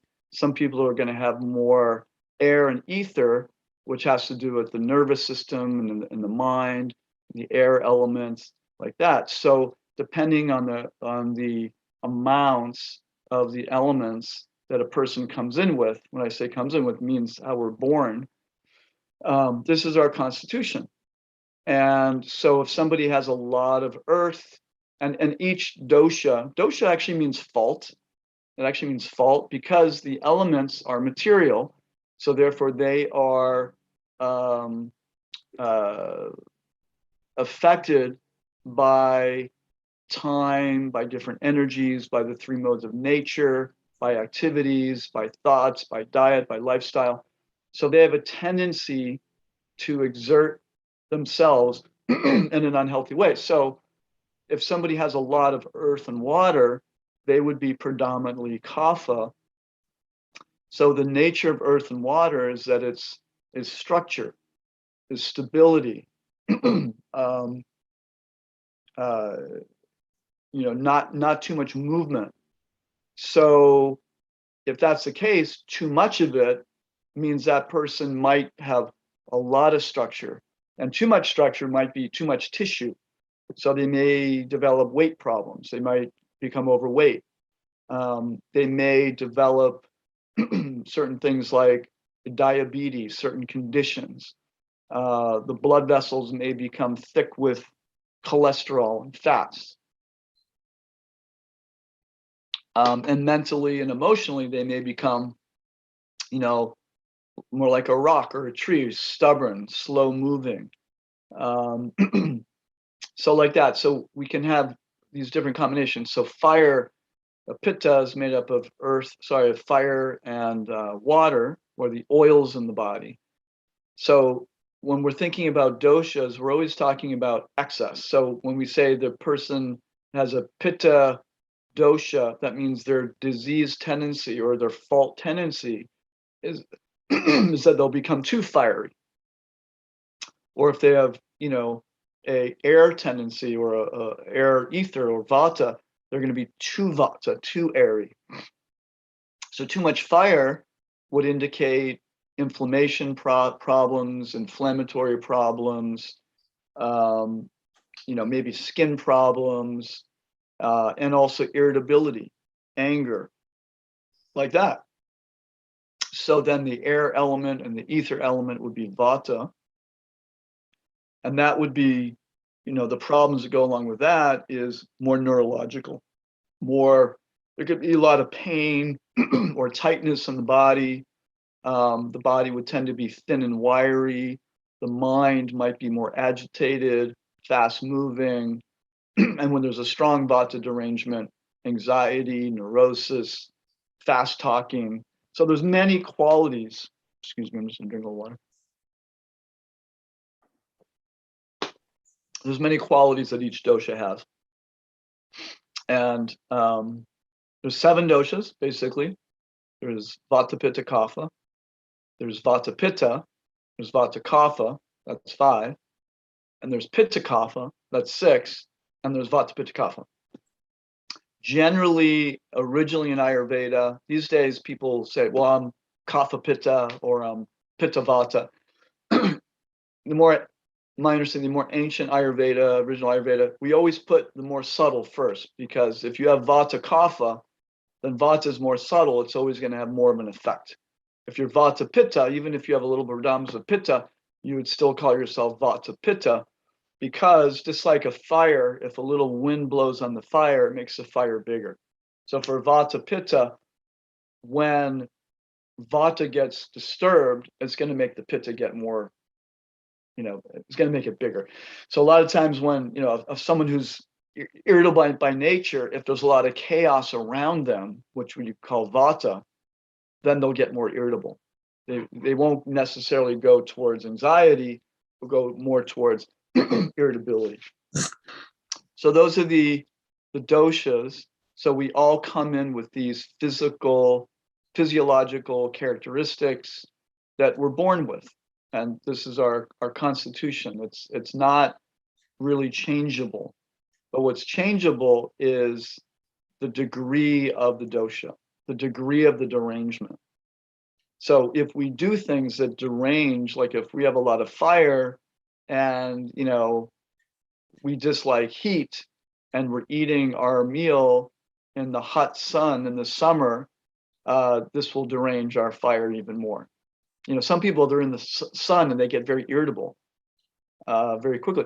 Now, some people in the fall, for instance, when it gets cold and dry, someone who's predominant in Vata might, you might see them with 3 scarves and a hat and a big coat, and it might not even be that cold because they may be very sensitive to the wind and the sound of wind. Say it's very windy outside, that might even make a Vata deranged person anxious.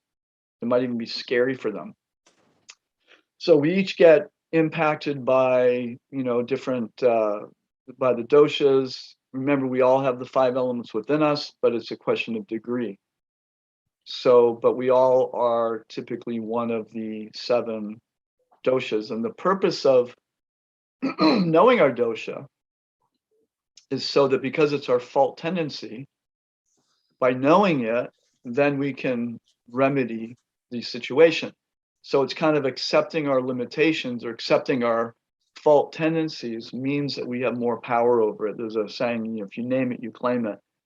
So if I know that, if I know that I would have a tendency toward irritability due to pitta, then if I know that about myself, rather than thinking, oh, I wish I was so calm all the time and trying to be something that I'm not, better like, okay, now I'm seeing the thermometer going from 0 to 10, and I can see that the anger at 3 as opposed to waiting till it gets to an 8 and being in denial of who I am or my conditioned nature is, and just say, okay, there, my pitta is rising, I know what that feels like, or my vata is rising, or I'm being really stubborn, that's my kapha. Let me just chill out a little bit on the kapha. Maybe don't eat so much ice cream, back off on the dairy, so there's dietary things that we can think about. And once we know what our dosha is, but the first thing is to know the qualities of the doshas, because then we can start introspecting, or the qualities of the elements. And by doing just a little bit of study with that and seeing it in ourselves, and we can see it in other people too. That was really pitta. Sometimes you're driving down the highway and a red Corvette will pass you and zip by you at 100 miles an hour, doing dangerous things up the highway. And you can say, yeah, that person has a lot of fire right now. They're definitely in some kind of deranged fire mode. So you can sort of assess everything in the world from that lens if you want. And it is helpful, and it's really helpful to do it with ourselves, because the whole idea is to know yourself better, your conditioned nature, so that it becomes less of a problem, less of a distraction. And that's the beauty of Ayurveda. It's really the sister medicine system to the yoga system. It's really meant to be a healthy form of medicine so that we become less distracted, so that we can fulfill the goals of human life: Dharma, Artha, Kama, Moksha, and then ultimately prema or bhakti.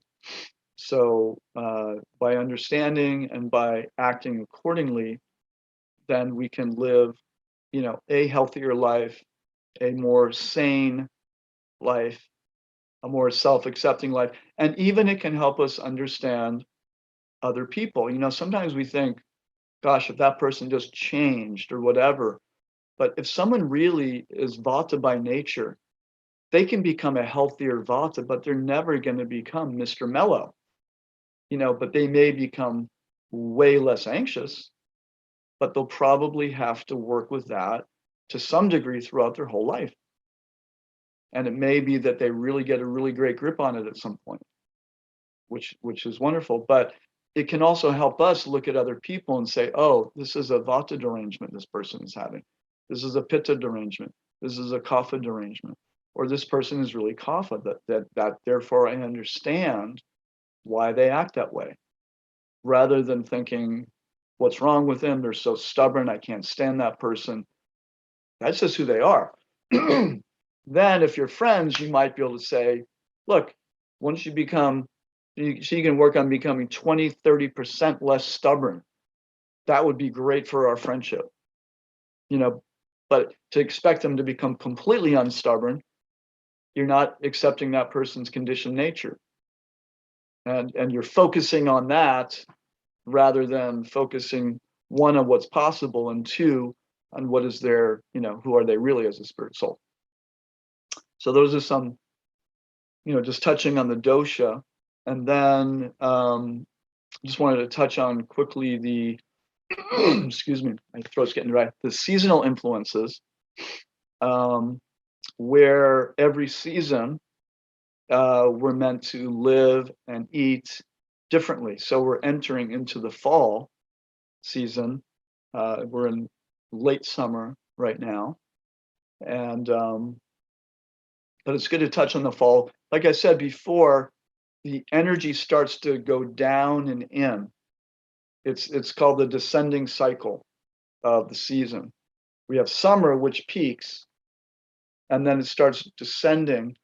Excuse me. Then there's sort of late summer, and then we have the fall. So we're in late summer now, entering fall. The energy goes within, just like the trees start pulling their energy in, we start pulling our energy in.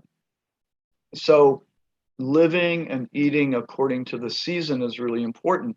So in the winter, for instance, it's not the time to do cold, green smoothies, even though we might have been told that green, healthy smoothies are really wonderful, in the fall, in the winter. Now, if you really want to do a smoothie, you could, but you would want to put ginger and cardamom and some warming spices and cinnamon, and warm up. If you're going to do a smoothie, warm it up. So don't make it ice cold. So there are ways to add spices and things like that according to the season. But in the fall, we tend to dry out. We tend to dry because all the blood is the blood vessels tighten, so that the blood goes less to the extremities, and it's meant to start going within to warm the insides, to keep the internal thermostat warm. And in doing that, when the blood vessels contract, what happens is that sometimes the blood pressure goes up in the fall. And then when that happens, the body's very intelligent and says, oh, let's let go of water. So sometimes people tend to urinate more in the fall, and they dry out even more. So the tendency in the fall is that we dry out, and that's why it's a Vata season. It's an air season. It's the season of Vata, where things tend to dry. And when that happens, as we dry out, even physically or even emotionally, we become a little more brittle in the fall. And we may often feel the emotion that goes along with the fall is grief. There's an energy of letting go. It's like the summer, the joy of summer is winding, and now we're sort of the energy is descending. So there's a letting go that happens in the fall. And it can be a beautiful thing, because grief can help us be present to what is, but also there can be a grief of letting go, and we start to dry out a bit. So the foods we need to eat are more nourishing foods. So we want to eat things we want to start eating maybe a little bit more fat. Like in the summer, we could get away with much less fat, and especially in the spring. But in the winter, a little more fat, a little more salt, actually, as we're entering fall and winter, because that helps to retain, keep more water in the body. And even sour, which supports the liver, increases some heat in the body. So thinking in terms of how to eat according to the season, how to live is really important. And exercise too. That's a seasonal thing, but that's a dosha thing too, where like a pitta by nature tends to be competitive. But in terms of exercise, a pitta should enjoy what they're doing. Pleasure for a pitta is very important. That calms the fire. Pittas need to chill out. They need to relax. They need to have fun. So their exercise, the tendency may be to go to a hot yoga class and compete with everybody else in the class. And that's not really good for pitta. They should do more flowing, a little bit more relaxing, enjoyable exercises. Kaphas should push themselves. Actually, they need to get up. They need to push themselves. They need to push through the resistance of exercise. And Vatas would do really well to do flowing exercises, things that calm the nervous system. Swimming is actually a really good exercise for Vata because it's flowing. It's regular breathing. More gentle yoga, very good for Vata. Anything that has flow to it is really, really good for Vata. So anything else you'd like me to touch on that, Anuradha, in terms of seasons? I know it was very quick, but No, I appreciate it. You mentioned for Pitta and for Vata, it's more flowing type of exercise, and then for Kapha, it's more they're pushing themselves more vigorous. Yeah. Mhm. Vata, especially more flowing. Pitta can they can be a little more vigorous because that's their nature. They Mhm. like it, but they just don't want to do. I mean, it's actually recommended that Pitta should do like 50% of their capacity, Mhm. because the tendency for them is to over push. So actually just breaking a sweat, moving the body, enjoying what they're doing, maybe pushing a little bit, but it really shouldn't be a competitive. Exercise in Ayurveda is really meant to help us live a normal life, to live the best according to who we are in life. It's not really meant so that we can do a triathlon. Now, if you're going to do a triathlon, sure, you have to take those things in consideration. But if you're just going to work every day and doing what you do, then we just need to be able to exercise enough that makes up for the lack of movement throughout the day, and have enough muscle tone and healthy weights to help us function in our life optimally. It's not so much with the goal of I'm doing this so I become buff, or very big and strong, or to fulfill a goal. It's really more to help us live our life day to day, feeling as good as possible, feeling the best we possibly can. And exercise is a really important part of that, especially these days when so much of the time we're sitting, on a computer, where, there were jobs where people had to move around more, walk around more than we do today. So exercise is really an important aspect. Thank you so much. I just had kind of two other things to ask. One was in relation to if someone wanted to start right now, if they wanted to start to implement Ayurveda and Ayurvedic teachings. You mentioned about knowing the doshas, you mentioned about knowing the qualities of the doshas. Beyond that, what's kind of the first step, or I guess first few steps for them to make a first change? few steps is I would get some good books and do some reading about it, just to kind of wrap your head around it, so that you have some familiarity, and so the point where you're kind of going, okay, this makes sense. And then the other thing would be to find a practitioner that you could work with to help give you feedback and guidance in the process. I mean, Ayurveda is meant to be an introspective thing too. It's not, there is the level where somebody's telling you what to do and you just do it, but then you get to have the experience of that and go, oh yeah, when I did this, I feel better. I mean, I remember years ago in the temple, many years ago, I was feeling really irritable in the morning. And it turns out, because I found out I didn't do so well with dairy, I had to stop eating a lot of the breakfast that they were serving out. And so all I was eating was green grapes for breakfast. And it turns out green grapes are quite, especially when they're sour, quite pitta inducing. And all of a sudden I was like, it's just so irritable in the morning. And I went to his Ayurvedic doctor and they said, well, of course, you have some pitta and you're eating green grapes every morning. So I changed my diet, and within 2 days I stopped being irritable. It was amazing. I think it was a blood sugar thing because of the grapes, but also they were sour. So, adjusting the diet, we get to know, oh, that's my pitta, that's my vata. When I do this, I feel less anxious. When I do that, I feel more anxious. So we get to know ourselves and know how it's impacting us. But, definitely working with somebody can be really helpful. It's always good to do that.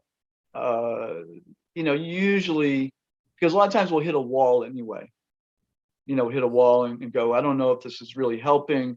And it may be that, okay, you really need to be doing this for 30 days before you really notice a change physiologically. So sometimes people, I hear it all the time. Well, my neck pain still hurts. Well, you've only done one acupuncture session and you only, use the herbs twice and you only do those exercises I recommended 3 times. So let's give it a month before we can decide whether it's actually helping or not. So does that make sense? Yeah, thank you so much. And the last question was just in relation to vaccines and Ayurveda stance on vaccines. What type of recommendations are there? So, it's a huge question right now. And what is the nature? Generally speaking, the nature of a vaccine is you're putting part of a substance into the body that's related to the actual bacteria or whatever that is, will cause an immune reaction. Now, a lot of those substances, because Ayurveda, Shuddha Ayurveda, pure Ayurveda, pretty much did not recognize, did not utilize animal products for, the cause of, death of any animal, or of course, any aborted tissue cells from any living creature. So in Shuddha Ayurveda, it was not recommended or utilized. But there are ways to stimulate the immune system, whether we take something through the mouth or through an injection.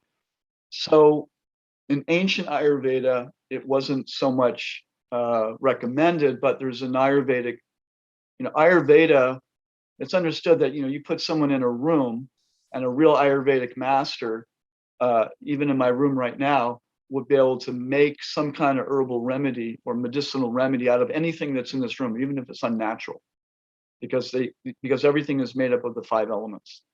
So we can use almost anything. There's things that are more optimal than others to help create some kind of physiological effect.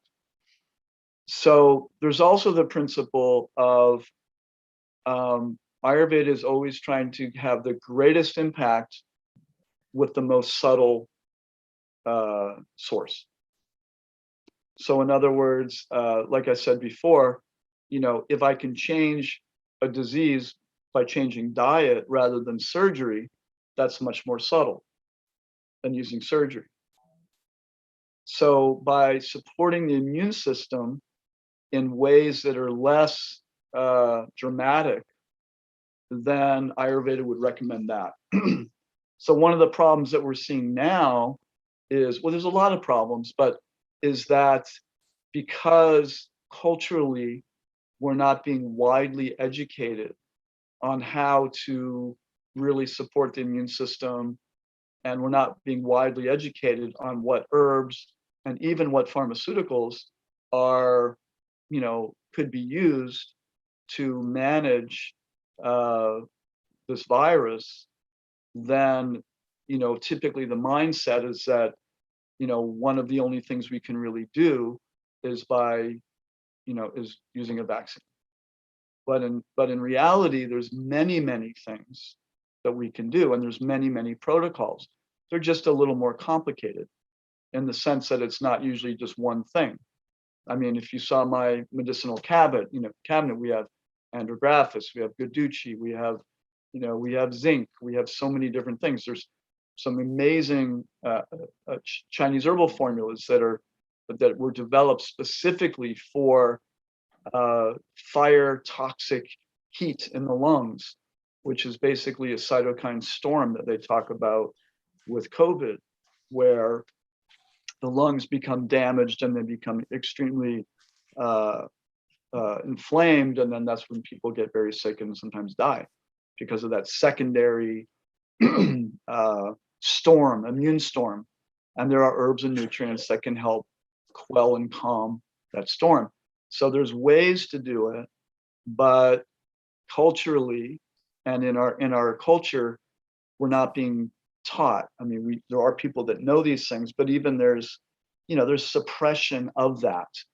And I'm not going to get into, even if the suppression is simply because, well, we don't want to tell people because then they don't want to take the shot. And we really think the shot is the best thing, even if that's their mentality. So I'm not going to go into conspiracy at this, right now, but even if that was the only reason, still it's not sharing a full spectrum of knowledge on what is real health. How do we maintain health? And yes, Ayurveda acknowledges pandemics. It acknowledges, the quarantining. It acknowledged quarantining sick, not quarantining healthy, but it recommended quarantining if there was a sickness that was going on, quarantining the sick, protecting the old, protecting the children, things like that. Herbs and nutrients and diet and lifestyle, not stressing the system out too much. So there's many, many things that I feel that we should be discussing on a massive scale that aren't being discussed. So that's a big problem with it. So there's no absolute on whether vaccines are Ayurvedic or not, because anything can be used in Ayurveda if it's used in the right way. But the point is the nature of a particular vaccine and the nature of the whole vision of how to maintain health is really what it's all about. One of the biggest issues I'm having right now all along has been that when someone gets sick, the way culturally it's been handled is a little bit like if I take my car to the mechanic because I hear a bad sound in the engine, and the mechanic says, you know what, when you see smoke coming out of the car, take it home and maybe change the oil. When you see smoke coming out of the engine, then come back and we'll do something. And that's how we've been handling many people. There hasn't been an early defense. There hasn't been nutrients, drugs, herbs that have been recommended day one when someone starts getting sick. And that is real medicine. That's real Western medicine. Hippocrates would have agreed with that. That's real Chinese medicine. And that's real Ayurvedic medicine, is that you treat the disease at the level that it's at in the moment. So if someone comes down with something, immediately we should be treating it. Immediately, not waiting, not suppressing it with anti-inflammatory drugs or drugs that reduce fever and waiting to see how it proceeds. That's a big problem. That is not medicine. Medicine means treating it as it's happening and as it's progressing. We're not progressing, because many times if you catch something early and you do the right thing, there's a possibility you can divert it, and so that there's the duration and severity of whatever that is can be significantly minimized. So that's really the goal of medicine. And then if something becomes very serious, you have to take out the bigger guns. So this is the this is the perspective that I would like to share. So. Yeah, thank you so much, and especially thank you so much for mentioning about the vaccines and just about what medicine actually is. It's like a very important point that you mentioned. There's a lot of damage control that's done as opposed to prevention, and that paradigm needs to shift. But unfortunately, the paradigm is the way it is because it's a moneymaker. So money sort of drives the system. It drives the bigger companies and corporations and all the really the drivers of medicine today. So I'm really happy that you mentioned that, and so grateful that we got to have this conversation.